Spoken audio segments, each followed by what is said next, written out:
When Guardians of the Galaxy was announced, I thought the concept could work, but based on the footage I had seen, I didn't have much confidence in the project. I absolutely love the developers Eidos Montreal. They made two of my favorite games, with Deus Ex Human Revolution and Mankind Divided. I was also kind of annoyed that Square Enix would put this team on this project, rather than concluding the Deus Ex trilogy, but I still wanted to try this out and see if my assumptions of the game were wrong, and I can gladly say that I ended up eating my words. Guardians of the Galaxy is a fantastic linear story-focused experience, with generally great writing and solid gameplay. It is important to note that Eidos Montreal succeeded where the Telltale game failed. The Telltale game felt like they were trying to copy the structure of the films, where this game feels inspired by the films while also doing their own thing, and it is honestly better for it. The game does have some minor issues and a few areas that could have benefited from more refinement with its gameplay, but what really holds the game together and elevates the game greatly is the writing. The cast is great with quality voice acting, good rapport, and camaraderie, satisfying emotional moments, earned and rewarding development, along with a healthy dose of humor. This is honestly not a game that I even thought was in the developer's wheelhouse. Like I said, prior to this, they made stealth-focused, in-depth RPGs, and Guardians is a linear experience with a lot of comedic writing. The quality of this game showed me that not only was I wrong about this assessment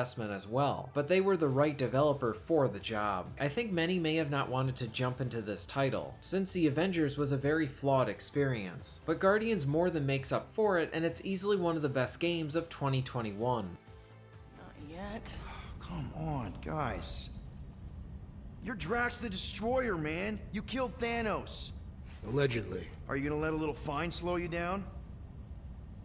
And Gamora, you're practically an MI6 agent, but way hotter and cooler. There's nothing you can't do. Here it comes. Rocky, you're an actual genius and the scrappiest dude I know. How many prisons did you break out of? 7. You are Groot. The bulk of the gameplay is centered around the combat system. The combat is heavily inspired from the recent Final Fantasy VII Remake, and feels like a more streamlined version of it. You only control Star-Lord, and as him, you have a few different moves. You can fire your guns, free aim, and lock on to specific enemies. You have a simple melee option for some combos, along with a dodge roll to avoid attacks. You also have access to a boost jump, along with some gliding. There are some special moves that are on a cooldown, like a longer glide, rapid firing shots, and a spin attack. Now the game mixes in other elements to keep the combat engaging. As Star-Lord, you can order your teammates to use their abilities on the opposition. The game will slow down as you select your moves to use and can chain together a few different combos. For example, you can use Groot to hold enemies in place while Rocket can throw a grenade at them. On top of this, you have the elemental blast from Star-Lord's guns. You will slowly gain more throughout the campaign, and they will benefit you in different ways. The ice can freeze enemies, whereas the heat blast can cause damage to an enemy over time. Certain enemies will have elemental based shields that you need to use the corresponding elemental blast to destroy them. Larger enemies will have a stagger bar that you can build up by hitting them with abilities, along with shooting them with their elemental weakness. Once staggered, you can do a lot of damage to them. For the most part, the game does a good job at providing a mainstream approach to Final Fantasy VII Remake's combat system. I do think that the combat could have been a hair more in-depth, as some of the levels later on have too many combat encounters in a row, making some of those encounters very tedious. But we will get more into that later. As it stands, it's an accessible combat system that is overall very solid. Also, I really like some of the fun Guardians-like touches, like being able to huddle up, which allows you to make a choice that could benefit the entire team, and then a classic 80s song will play over the action. The music selection seems random, but there were plenty of times where I got the right song to fit the encounter, and these moments were absolutely awesome. So, you're taking the whole find the units thing pretty seriously. It is a serious matter. Yeah, I totally get it. We're all afraid of going back to prison. I am not afraid of going back to prison. Oh, good. Because I'm not either, mostly. In the kiln, I was surrounded by criminals, murderers, and thieves. They taught me a harsh lesson. Assassins and bounty hunters cannot be trusted. Okay. Wow. Don't you think maybe you're calling the kettle black? I have not mentioned kitchenware.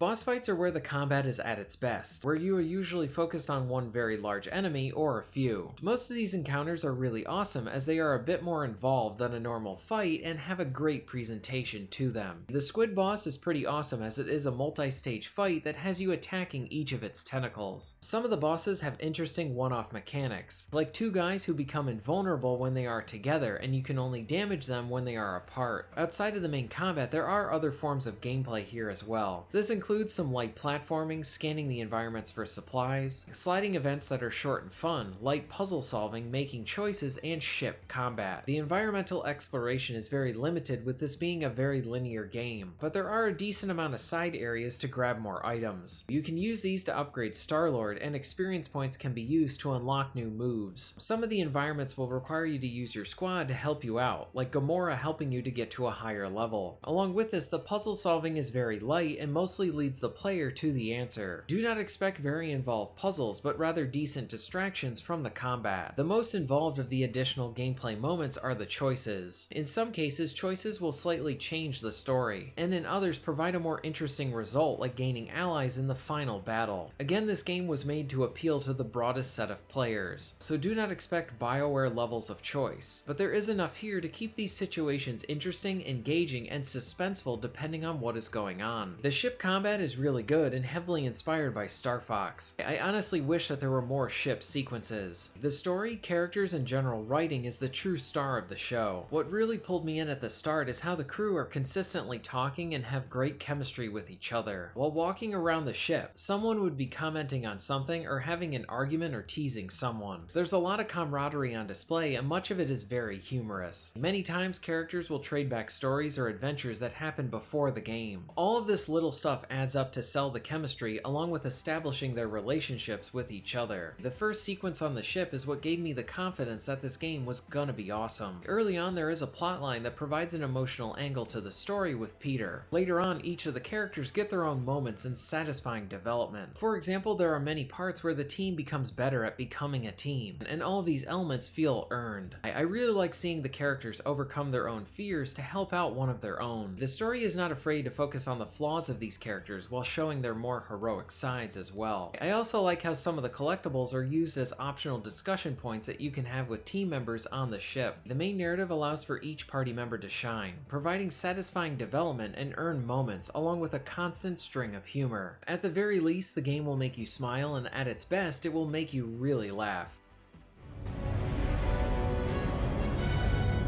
Just speak to Centurion Corral. Silence, prisoner. The commander has no time to meet with law-breaking pirates like you. That's just it, we're not pirates. We're legally incorporated heroes for hire. Yeah, that's right. You check those records, Buckethead. Novacore licensing permit 67398-2. Gardeners of the Galaxy? What? No. Rocket! So I let Groot fill out the paperwork. I fixed it with an addendum. Not the most well-known heroes you could hire, but definitely in the top 5 of most awesome names. Contributing members. Groot, a Flora Colossus, last of his kind, fearless in a firefight, an awesome best friend. Rocket, bona fide super genius and a wizard with explosives. Definitely not a raccoon. Gamora, adopted daughter of Thanos, deadliest woman in the galaxy. Need we say more? Drax the Destroyer, convicted serial murderer and galactic war hero, often grumpy. Last and definitely least, Peter Jason Quill. That's it? That's all you wrote? There was a character limitation. Sorry, excuse me, I just need to...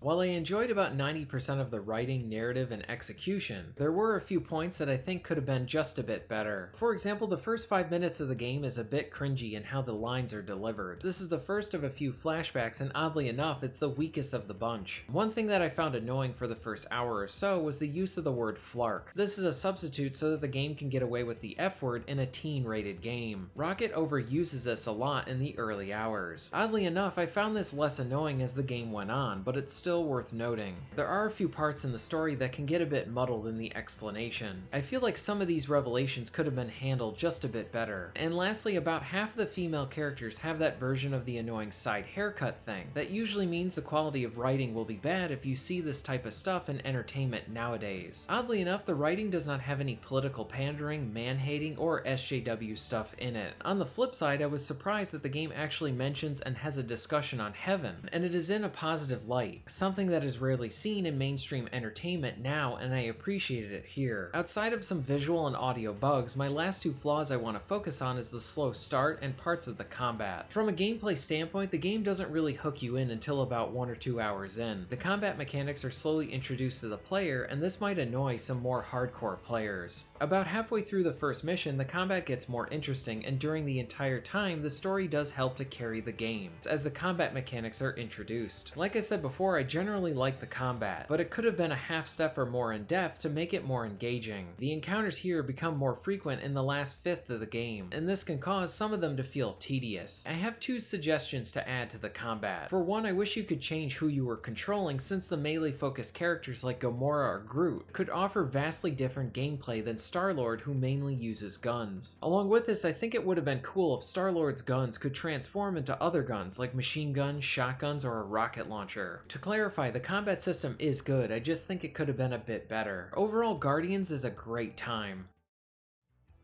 Guardians is easily one of the best games of 2021. It scored well critically, but I feel like it still is very underrated and being overlooked by many of the other fall releases. The gameplay is rather enjoyable, along with the different story decisions that you can make. What really holds the game together and elevates the entire thing is the story and the writing. The narrative delivers on the character development, rewarding moments, and humor. Eidos Montreal really showed how they were the right team for the job, and honestly, I would love to see a sequel. I love these versions of the characters. But if they want to make a sequel, I would want them to still finish their final Deus Ex game before coming back to this. This game is an easy recommendation for gamers of any skill level, and a superhero game that I honestly would recommend to anyone looking for a great linear story-focused game. I highly recommend Guardians of the Galaxy. If you are interested in being notified of new videos, please hit the subscribe button and bell. And if you would like to support the channel and get early access to content, please check out my Patreon. All of the links will be at the end of this video and within the description. And thank you very much for watching.